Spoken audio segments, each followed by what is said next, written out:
Y durante su mensaje inicial, el presidente de la Cámara de Diputados, Porfirio Muñoz Ledo, señaló que se necesita, como nunca, firmeza en las convicciones y un gran suplemento de voluntad para reconstruir las instituciones con integridad política, austeridad, honestidad y rendición de cuentas.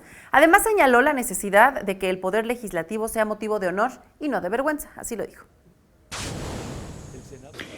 Iniciamos un régimen distinto, basado en la búsqueda incansable del consenso, porque deseamos llevar al país a un estadio superior de convivencia plural, inclusión social y pleno ejercicio de la soberanía popular.